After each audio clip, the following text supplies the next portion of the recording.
د پاکستان د کورنیو چارو وزیر محسن نقوی د خیبر پختونخوا په بنو کې د 15 پولیسو وژل کېدل منلي دي. د چارواکو په وینا برید د شنبې په ورځ د پولیسو پر یوې پوستې شوی. د معلوماتو له مخې بریدګرو لومړی په بمونو بار خپل موټر لوزوله او بیا یو بل برید کړی دی.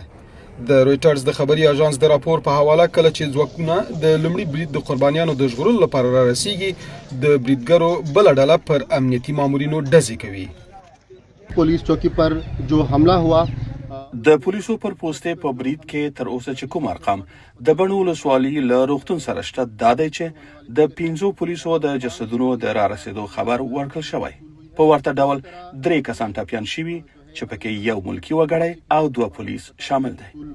हुए हैं जिसमें एक सिविल जबकि 2 पुलिस एहलकार जो है वो शामिल है.